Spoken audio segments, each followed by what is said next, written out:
જય શ્રી કૃષ્ણ મિત્રો, હું છું અસ્મિતાબેન મંગલપરા. મારા રસોડામાં તમારું સ્વાગત કરું છું. આજે આપણે બનાવશું ગાજરનો હલવો. તો ચાલો બનાવીએ. આપણે 4 નંગ ગાજર લીધા છે. એ આપણે પાછળથી આવી રીતે કટ કરી લેશું. ચારેયમાં આપણે કટ કરીને તૈયાર કરી લીધા છે. હવે સાલું ખેડી લેશું આપણે ચારેયમાં.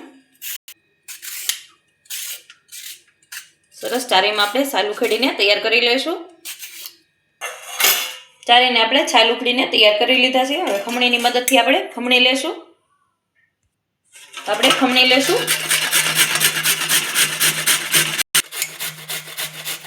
આપણે ખમણીને અલગ કાઢી લેશું. આપણે એવી રીતે જ આપણે બધા ખમણી લેશું. આપણે ચારેય ગાજર ખમણીને તૈયાર કરી લીધા છે અને વચ્ચેનો ભાગ આપણે અલગથી કાઢી નાખ્યો છે. ગેસ ચાલુ કરીને કડાઈ ગરમ મૂકી દીધી છે. આપણે ઘી નાખશું એમાં. આપણે ગાજર ખમણેલા છે એ નાખી દઈશું એમાં. હવે ધીમા ગેસે આપણે ઘીમાં શેકી લેશું. ગાજર આપણે ધીમા ગેસે શેકતા રહેવું. હવે આપણે ચેક કરી લેશું ચડી ગયું છે કે નહીં. સહેજ કાચું છે એટલે 5 મિનિટ આપણે હજી શેકાવા દઈશું ધીમા ગેસે. સરસ, આપણે શેકાઈને તૈયાર થઈ ગયું છે. હવે જોઈ લેશું. આપણે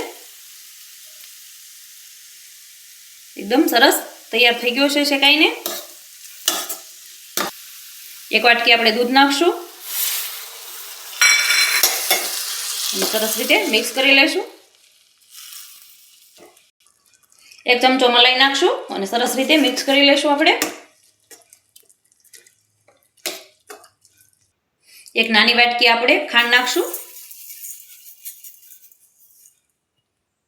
સરસ રીતે બધું મિક્સ કરી લેશું અને ધીમા ગેસે આપણે શેકતા રહેવું. આવી રીતે જ આપણે ધીમા ગેસે હલાવતા રહેવું જ્યાં સુધી મલાઈ ને દૂધ બધું બળી ન જાય ત્યાં સુધી. આમાં આપણે બધું સરસ મિક્સ થઈ ગયું છે. આમાં તમારે માવો નાખવો હોય તો માવો પણ નાખી શકો. મેં મલાઈ નાખી છે. આવી રીતે આપણે કન્ટિન્યુ હલાવતા જ રહેવું. હવે સરસ એક રસ થઈ ગયું છે. બધું આપણું બળીને તૈયાર થઈ ગયું છે. હવે આપણે કાજુ બદામ નાખી દઈશું. આપણે કાજુ લીધા હતા એ નાખી દઈશું. બદામના કટકા નાખી દઈશું. સળી ટોપડું લીધું હતું એ નાખી દઈશું અને સરસથી મિક્સ કરી લેશું. આપણે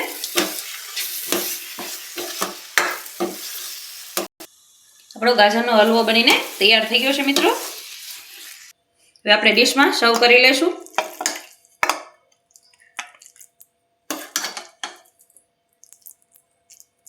આપણો ગાજરનો હલવો બનીને તૈયાર થઈ ગયો છે મિત્રો.